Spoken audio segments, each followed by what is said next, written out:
18e séance. Bon, alors je démarre tout sec sur une question de Marie, qui m'a dit, la professeure,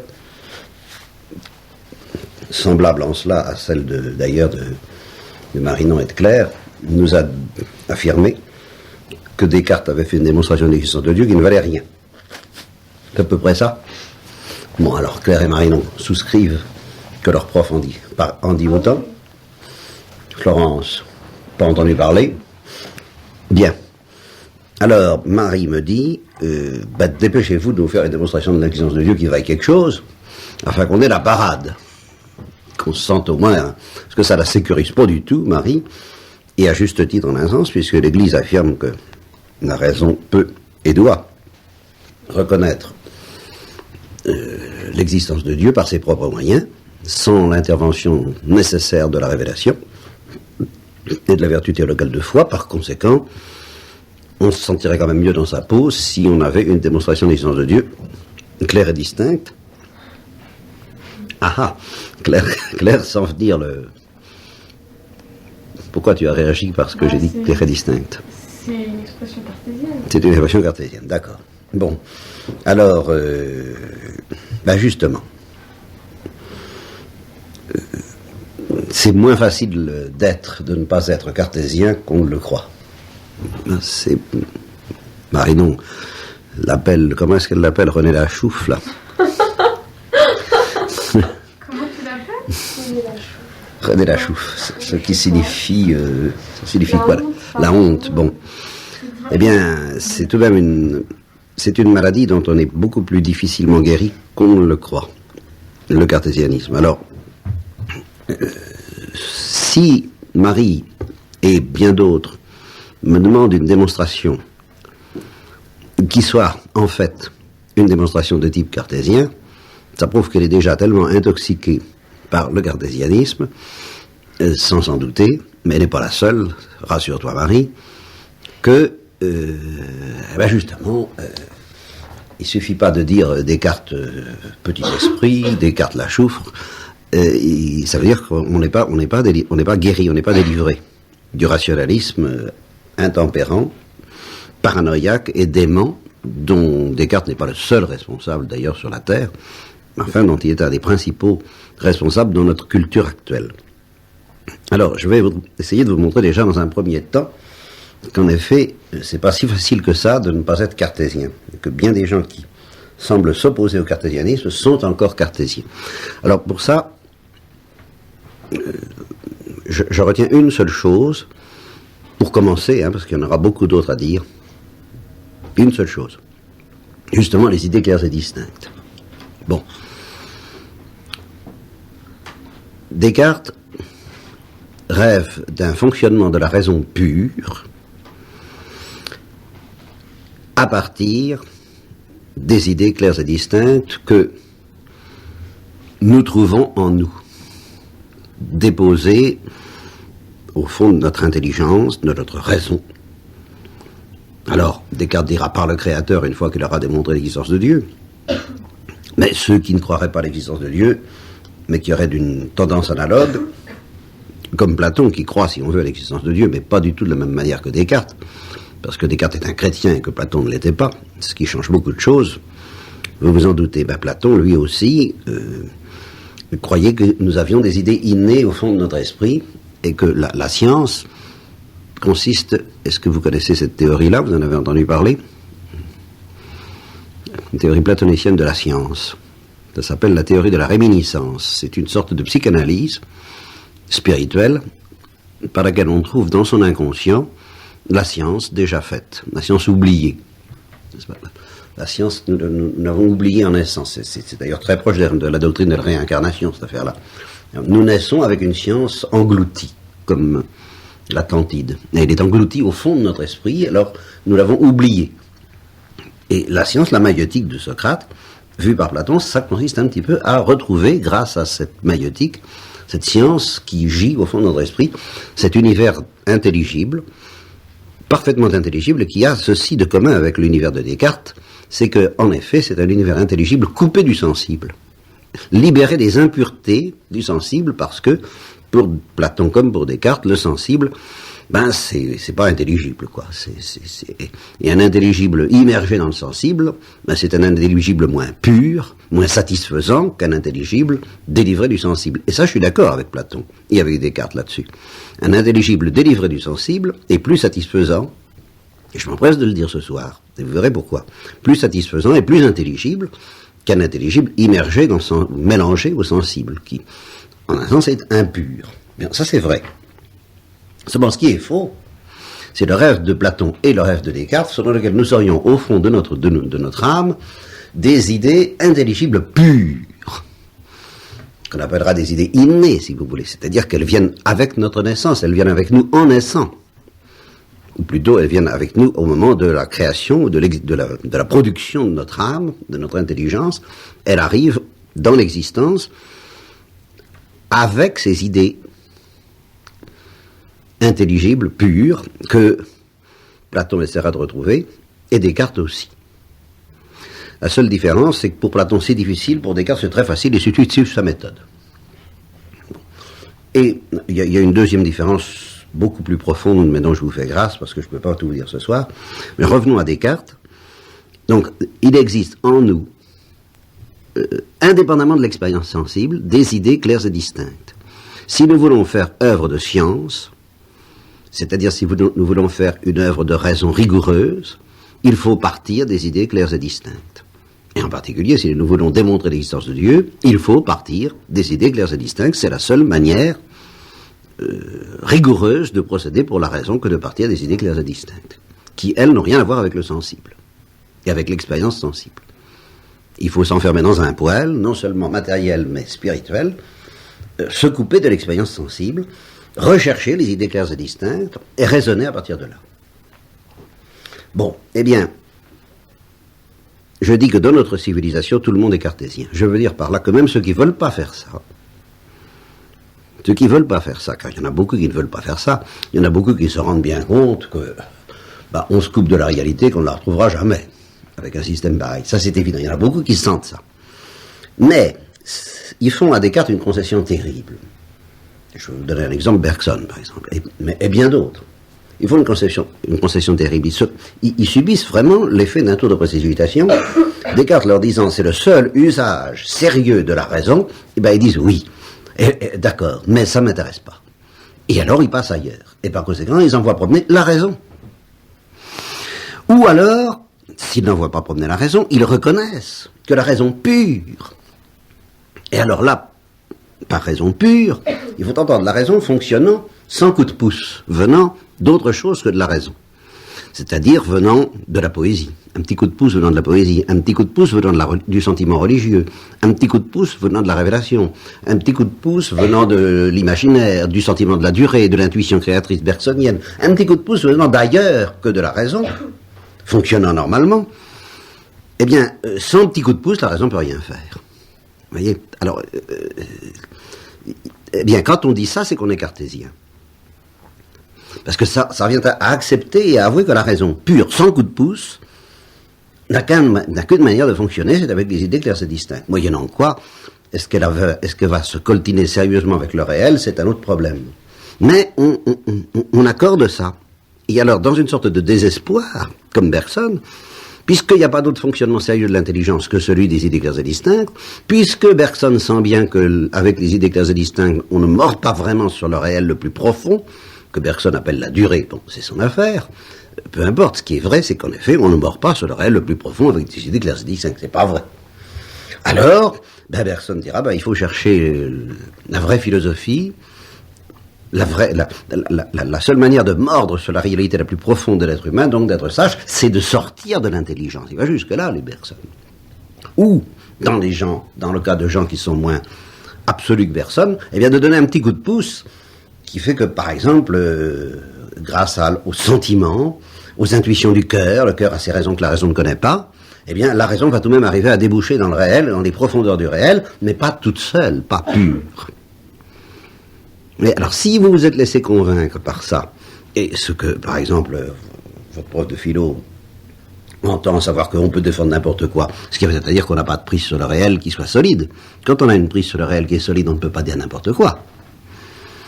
On dit ce qui est ou ce qui n'est pas, mais pas n'importe quoi. Si on peut dire n'importe quoi, ça veut dire qu'on avoue qu'il n'y a pas de prise sérieuse sur le réel en dehors d'un certain art de vivre auquel on peut arriver, peut-être. Et alors on a une prise sur le réel grâce à cet art de vivre. Mais ce qu'on dit est, en quelque sorte, irresponsable. À chacun de se débrouiller pour démontrer ce qu'il peut. Et bien, quand on dit ça, ça vient à dire, ah, si nous pouvions raisonner à partir d'idées claires et distinctes et appréhender le réel à partir d'idées claires et distinctes, alors là, ça pourrait être sérieux. On ne pourrait pas dire n'importe quoi. Par exemple, en maths, on ne dit pas n'importe quoi. On a des idées claires et distinctes, il y a des dérivés et des constantes où il n'y en a pas. Ça, c'est des choses, c'est sérieux. Ça, on rigole pas avec ça. Mais dès qu'on sort des idées claires et distinctes, alors on dit n'importe quoi. Mais il n'y a pas de rigueur en dehors des idées claires et distinctes. Alors, tout le monde est convaincu de cela. Et d'autant plus convaincu que les mathématiques offrent un exemple tellement éblouissant de développement impeccable d'idées claires et distinctes, ou tout au moins que l'on croit tel, c'est une autre affaire, qu'on est intimidé par la rigueur des mathématiques. On dit une vraie démonstration de l'existence de Dieu, ça devrait être une démonstration de type mathématique, ayant la même rigueur que les mathématiques, une rigueur qui s'impose à tous les esprits, et à ce moment-là, tout le monde serait convaincu que Dieu existe. Tant qu'on n'a pas une démonstration de type mathématique, de style mathématique, eh ben, on n'a pas de démonstration valable de l'existence de Dieu. Alors il reste à dire n'importe quoi. À dire n'importe quoi pour arriver à des choses plus ou moins séduisantes, plus ou moins convaincantes, grâce à un coup de pouce ou sans coup de pouce. Bon, eh bien, tous les gens qui pensent comme ça, soit qu'ils aiment la raison, ce sont les rationalistes, soit qu'ils ne l'aiment pas, ben c'est le reste des gens, c'est-à-dire beaucoup de gens, mais intimidés par les rationalistes, c'est les poètes, c'est les magiciens, c'est les religieux, c'est tout ce que vous voudrez, c'est les imaginatifs, c'est les sensibles. Mais ceux-là, ils abandonnent la rigueur à la raison pure de type mathématique. Et ils ne conçoivent pas, ils ne soupçonnent pas qu'il peut y avoir une autre rigueur que celle-là.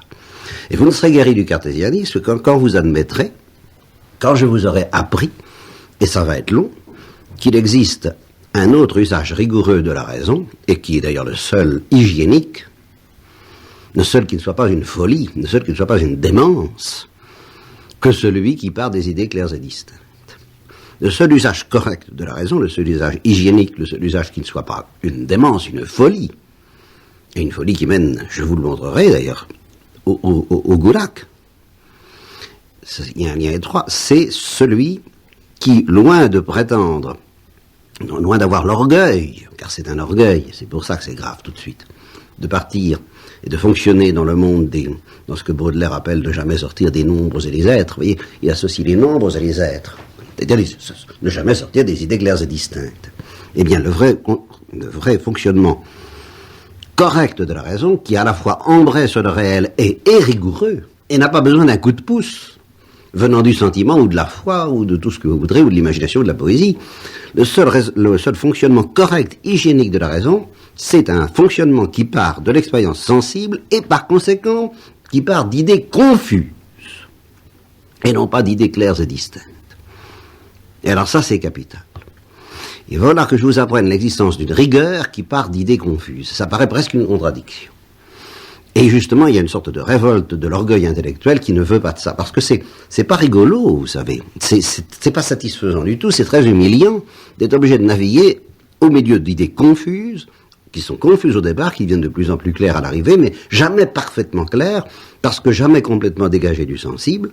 Et cependant, d'arriver à des certitudes absolument rigoureuses, et d'autant plus rigoureuses, et qui mordent alors là sur le réel, parce que je vais y revenir à propos des mathématiques, des certitudes plus profondes que les certitudes mathématiques. Beaucoup plus profondes et beaucoup plus solides que les certitudes mathématiques. Et cependant, beaucoup plus pauvres, à certains égards, que les certitudes mathématiques.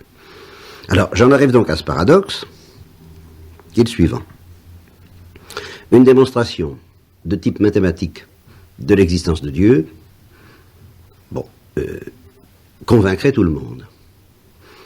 Eh bien, l'Église, et parce que n'oubliez pas que nous sommes en théologie, affirme l'existence d'une démonstration de l'existence de Dieu qui est beaucoup plus profonde que la démonstration de style mathématique dont rêve Marie, et qui, justement parce qu'elle est plus profonde, justement parce qu'elle est plus profondément rigoureuse, et plus rigoureusement profonde, justement parce qu'elle est autrement exigeante et austère et difficile et grave qu'une démonstration mathématique, en fait, elle sera comprise et acceptée par très peu d'esprits. Voilà le paradoxe très gênant à avaler. C'est que cette démonstration rigoureuse ne va convaincre personne. Et alors, je m'explique, ça ne va convaincre personne. Non, cette démonstration rigoureuse va guérir un certain nombre de gens, mais elle ne va pas les convaincre. Ou si vous voulez, elle a ceci à la fois de merveilleux et de fâcheux, c'est qu'elle ne peut pas convaincre sans guérir. Et sans guérir de quoi? Eh bien, sans guérir, en fin de compte, justement, des ténèbres dues au péché originel, entre autres. Et parmi les ténèbres qui viennent du péché originel, il y a justement ce rêve d'un univers intelligible pur, qui fonctionnerait sans les aléas du sensible, et qui nous précipite dans des catastrophes interminables. Et il n'y a pas que depuis Descartes qu'on a commis ce péché. On l'a commis depuis Descartes de manière particulièrement grave, mais on le commettait déjà avant. Ben, la preuve, l'exemple que je vous donnais, Platon. Et puis d'une manière générale, toute la tradition hindoue a cette tendance, cette tentation permanente de s'évader du sensible pour atteindre l'intelligible, la vérité, la lumière. Ben, ça n'est pas possible sur la Terre de cette façon-là. Et c'est pas de cette façon qu'on atteint la vérité. C'est une manière qui est finalement beaucoup plus pauvre. Alors, conséquence, va falloir vous guérir du cartésianisme ou du rationalisme. C'est pas fait. Ne croyez pas que ce soit fait. Ça va se faire au long des mois qui viennent, si nous sommes fidèles à nous retrouver. Enfin, c'est une singulière entreprise. Je ne suis pas. J'ai découvert moi-même en faisant ces cours avec vous que j'y ai acquis en réfléchissant à ce sujet depuis la dernière fois une espèce de lucidité un peu plus grande qu'avant sur justement l'extraordinaire paradoxe et l'extraordinaire guérison que ça implique de découvrir que la raison fonctionne à partir du sensible. Et que c'est la raison pure qui fonctionne à partir du sensible. Pure de tout ce qui n'est pas le fonctionnement normal de la raison, c'est-à-dire sans la foi, sans les sentiments. Bon, cette raison pure n'a rien à se mettre sous la dent si elle n'a pas une expérience sensible à se mettre sous la dent. Et alors, je vous donne d'ailleurs, pour vous faire plaisir, parce que je suis, selon l'expression familière dont je suis coutumier, je suis vache, je vous donne le schéma général de la démonstration de l'existence de Dieu à partir du sensible, justement. Alors ça, c'est très, très, très confus, très grossier, ce ne sera pas critiqué. Nous aurons le temps de le critiquer au long des semaines et des mois. Bon, quelle est la première certitude, mais alors certitude, que me donne l'expérience sensible, que donne à ma raison l'expérience sensible, par laquelle la raison se coltine avec le réel, car elle n'a pas d'autre moyen de se coltiner avec le réel que l'expérience sensible, bon, ben, c'est qu'il y a quelque chose. Mais c'est tout de même pas... C'est très confus. C'est pas clair. Il y a quelque chose. Et ça se traduira d'ailleurs plutôt par un point d'interrogation, par une phrase interrogative. La première certitude philosophique, c'est plutôt qu'est-ce que c'est que ça? Où suis-je? Qu'est-ce que je fais là-dedans? Où sommes-nous? Plaît-il? De quoi s'agit-il? Enfin, voilà, comme on se trouve dans une pièce inconnue, justement, c'est cette espèce de surprise et de conscience de l'obscurité, du mystère de notre situation, qui fait le point de départ de la philosophie. Donc, pas du tout une idée claire et distincte, mais au contraire, la prise de conscience aiguë qu'on n'est pas dans des idées claires et distinctes. Il y a quelque chose, mais quoi? Voilà, il y a quelque chose, mais quoi? Alors là, c'est riche d'une certitude extraordinaire et que rien ne m'enlèvera, moi, tant qu'on ne m'aura pas complètement coupé la tête ou que le démon ne m'aura pas complètement achevé, même si je perds la foi, ben, je saurai qu'il y a quelque chose. J'ajouterai, mais quoi? Mais je ne vais pas perdre comme ça, parce que c'est infiniment précieux et qu'un animal n'arrive pas à ça, la certitude qu'il y a quelque chose. Bon. La deuxième étape dans la démonstration de l'existence de Dieu, c'est que tout ce que j'ai sous le nez, ben, c'est imparfait.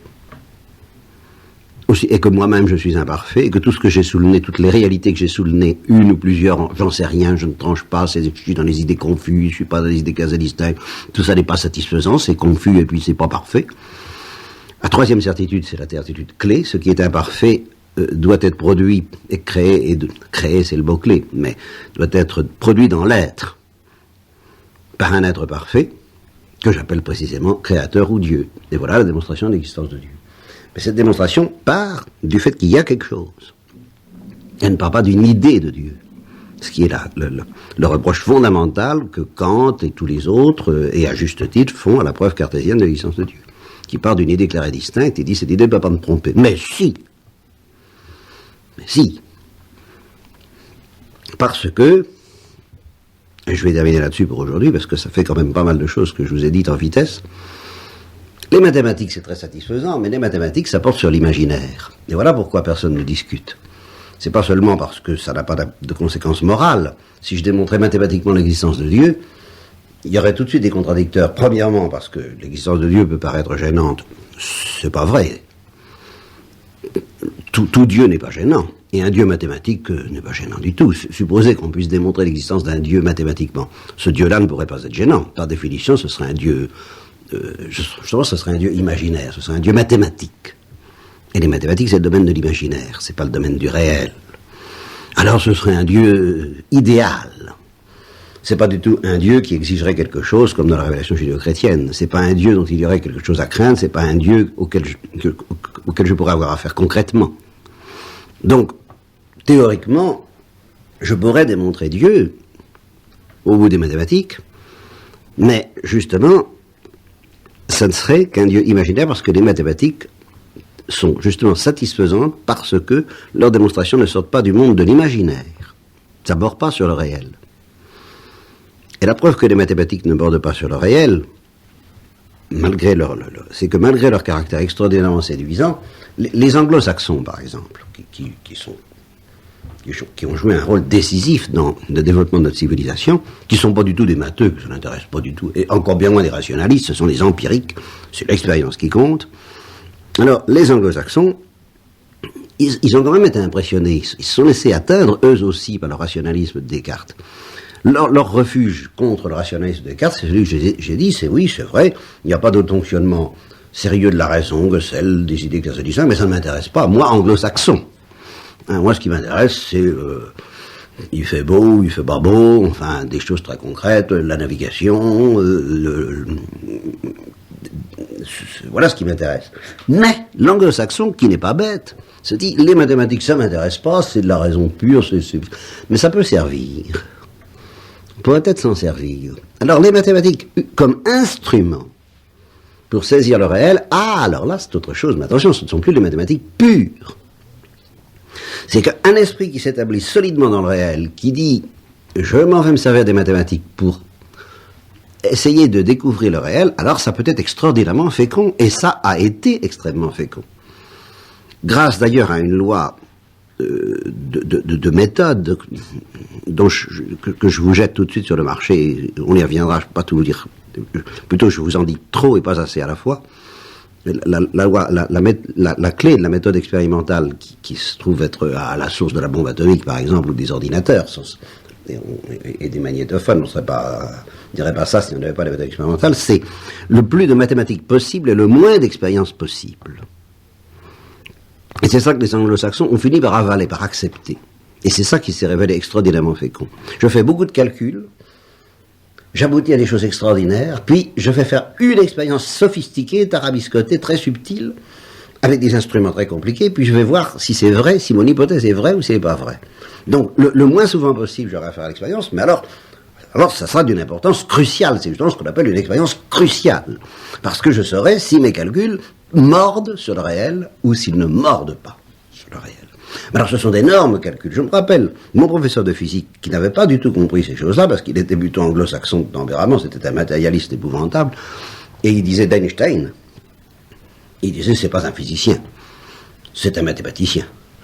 La physique, ça consiste à prendre une balance, un instrument de mesure, quand même, oui, et à faire des expériences, mais pas à faire des calculs. Ben, il se trompait.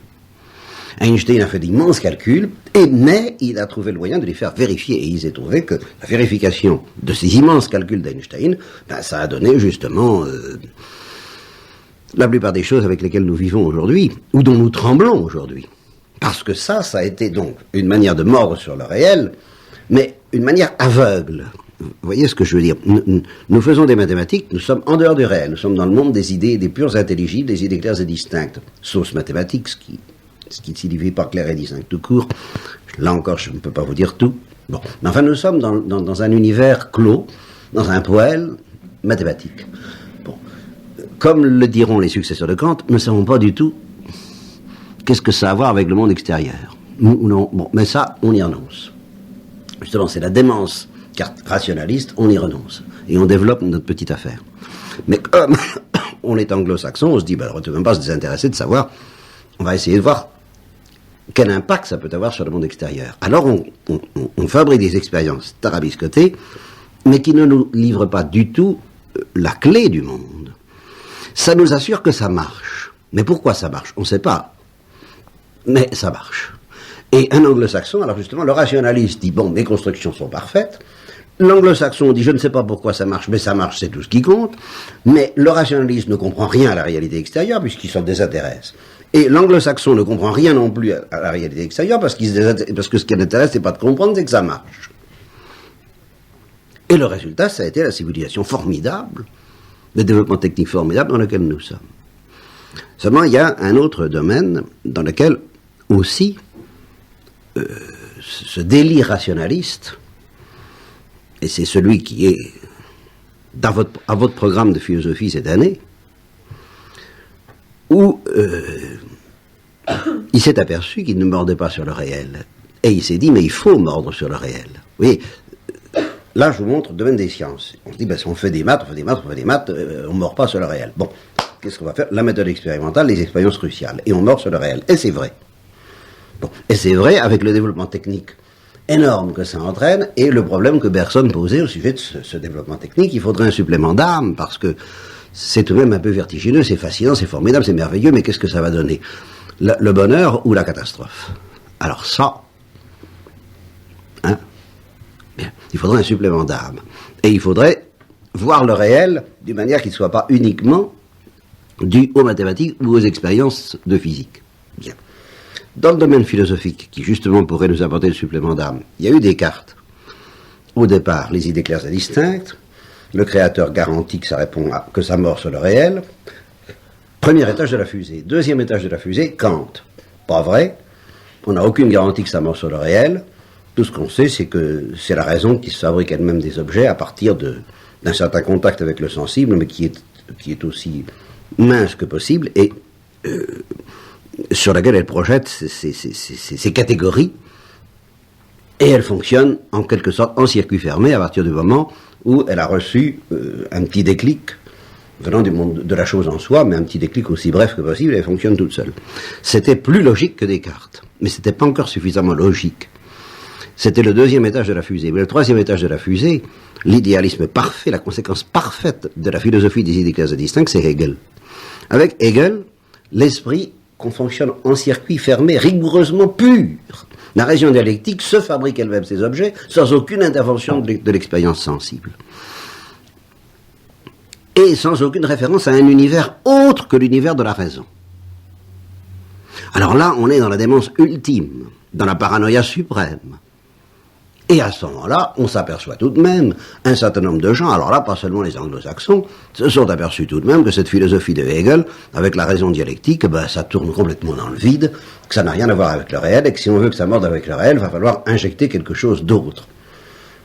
Et alors là, eh bien, ce sont les marxistes. Et ils ont trouvé le moyen que cette raison dialectique, qui reste la raison dialectique, et c'est pour ça que le matérialisme s'appelle dialectique, qui donc vient des idées claires et distinctes, et c'est pour ça que les marxistes ont toujours réponse à tout, parce que ce sont des rationalistes, parce que ce sont des cartésiens. Eh bien, ils mordent non plus sur le réel physique, mais sur le réel politique et sur le réel économique, et c'est ça qui donne le goulag. C'est pour ça que c'est pas rigolo du tout, cette petite histoire du cartésianisme et du rationalisme. Bon, alors je vous en ai dit pas mal, à propos de la démonstration de l'existence de Dieu, le fonctionnement pauvre de la raison humaine qui est à partir du sensible et du confus, le fonctionnement riche, paranoïaque, dément, orgueilleux à partir des idées claires et distinctes et qui mène au goulag. Voilà, nous recommencerons indéfiniment à creuser ces choses, parce que... Alors vous voyez que la démonstration de l'existence de Dieu, je vous l'ai donné, la démonstration de l'existence de Dieu, mais enfin, pour comprendre qu'elle sort complètement du monde universitaire dans lequel vous allez être plongé encore quelques mois, comme je vous plains, ou une année de plus, pour Florence, comme je la plains, et ah bah oui, je comprends pourquoi on ne lui a pas parlé de l'existence de Dieu, forcément, elle n'est pas encore en philosophie. Bon, eh ben, il faudra beaucoup de sueur. Platon, quand il dit que les mathématiques c'est bon pour les adolescents, mais qu'un homme mûr doit faire de la philo, est-ce que c'est parce qu'il avait pressenti que c'était pas en rapport avec le réel? Ou est-ce que c'est, je sais pas, pour autre chose? Là, tu me poses une colle qu'il faudrait que je vérifie. Effectivement, là, il y a quelque chose... Il sentait bien que le réel était plus riche que les mathématiques. Ça, c'est sûr. Mais, en même temps, il était malheureusement convaincu que ce n'est pas le sensible qui allait corriger cette imperfection, mais autre chose. Et cette autre chose, c'est la réminiscence. C'est la magnétique, c'est la redécouverte des idées plus intelligibles que les mathématiques, qui sont les grands intelligibles, c'est-à-dire le bien, l'être, le vrai, le beau, l'amour. Alors ça, ce sont des réalités supérieures aux mathématiques, mais sans contact avec le sensible, pas plus que les mathématiques. C'est plus réel que le monde sensible, pour Platon. L'univers intelligible est plus réel que le monde sensible, plus réel que le monde mathématique, mais il est purement intelligible, il n'a rien à voir avec le sensible. Platon veut fuir le sensible pour déboucher dans le réel. Tandis que Descartes fuit le sensible pour déboucher dans les idées claires et distinctes qui répondent au réel. Voilà la nuance. Puis alors pour Kant, il n'y a plus de réel. On ne l'atteint pas, et pour Hegel, il n'y en a plus. Donc pour Platon, le monde intelligible est plus réel que le sensible. Pour Descartes, le monde intelligible répond au réel en vertu de Dieu, qui garantit. Pour Kant, il ne répond pas au réel, mais il s'en passe, très bien. Hein. Et pour Hegel, il n'y a plus de réel du tout. En dehors, précisément, des idées distinctes et de la logique hegelienne. Et puis alors pour Marx, le réel revient, alors en force, parce qu'il utilise cette raison dialectique alors pour faire une expérience politique. Eh oui, et alors là, on le sent passer. Alors là, je vous demande de répondre à ma place. Pourquoi ça ne marche pas, dit Marie, non? Non, mais enfin, ça pourrait marcher sans marcher. Enfin, c'est à cause de Dieu, parce qu'en principe, ça devrait marcher. Pourquoi ça ne marche pas? Quoi?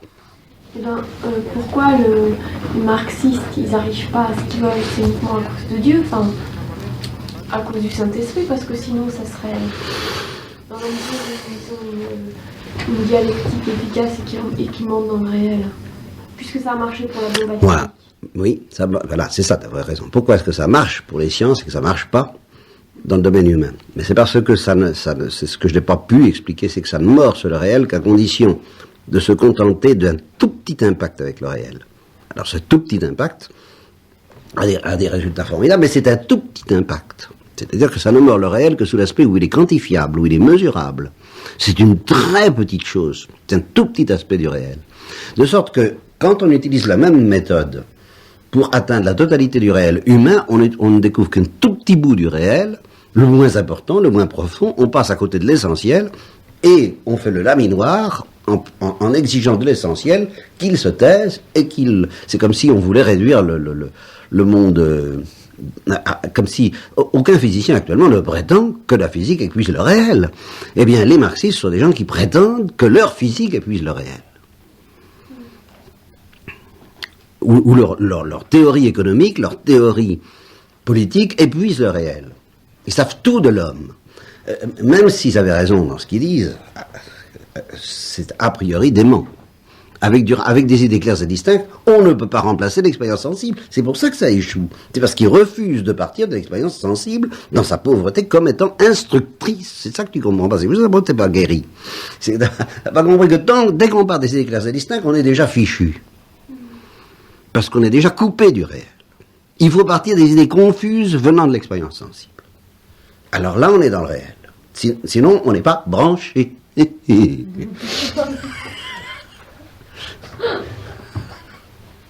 Quand vous dites que c'est forcément un Dieu qui a créé, Descartes il le dit aussi. Ah oui, Descartes dit ça, oui, d'accord. C'est son dernier étage à lui aussi. Je parlais du dernier étage de la folie, moi, cartésienne. Vous dites qu'il y a 3 étages, enfin 3 certitudes. La première, il y a quelque chose. Ah, dans la démonstration. Et le dernier étage, c'est que tout ce qui est a été créé par un Dieu. Oui, mais Descartes fait ça, seulement il ne part pas du réel. Par conséquent, il n'aboutit pas à un Dieu réel. Quand on ne part pas du réel, on ne peut pas aboutir au réel. On aboutit à un Dieu idéal. Et c'est ce que Kant lui a dit, et c'est ce que vous... Sur le papier, moi, je vois pas la différence. Ah bah parce que tu vois pas la différence entre l'imaginaire et le réel, et ça prouve bien que t'es cartésienne toi aussi. Qu'est-ce que tu veux que je te dise? Tout est là. Ah ben c'est évident. Quelqu'un qui part d'une idée, pour toi c'est pareil que quelqu'un qui part du réel. Mais Pour moi non. Bah, quand vous me le dites, évidemment non, mais quand je le vois comme ça me choque pas. Bah, ce qui prouve bien que Bah oui, si, je suis d'accord. tu es intoxiqué comme je le fus, ma chère Marie, comme je le fus. Alors attendez, la première étape, s'il y a quelque chose, ensuite, c'est pas parfait. Oui, donc il y a quelque chose de plus parfait que ce que je vois. C'est ça que je comprends pas bien. Bon, ben alors ça, d'accord. Je veux bien, ça, j'admets très bien qu'on ne comprenne pas ça. Mais ce que je n'admets pas, c'est qu'on ne voit pas la différence entre partir d'une idée, et on n'arrive qu'à une idée, ou bien partir d'une réalité, d'une constatation, il y a quelque chose. Alors on aboutit ou on n'aboutit pas, mais si on aboutit, ce sera aussi réel que ce quelque chose. Alors évidemment, bon, d'accord, il y a toute une partie que j'ai laissée dans l'ombre, qui est la plus passionnante, qui est la plus intéressante, mais pour pouvoir se coltiner cette partie-là, qui est la plus difficile, il faut déjà que vous soyez purifié un peu du rationalisme et que vous compreniez bien la différence. Comment? Ah oui, un purgatoire philosophique, exactement. C'est vrai que c'est pas marrant, hein. Pas du tout. C'est mieux que ça, mais c'est pas marrant. Voilà. C'est comme la poésie, c'est pas... les exigences de l'art, c'est pas marrant. C'est mieux que ça, mais c'est pas marrant. Voilà. Bien.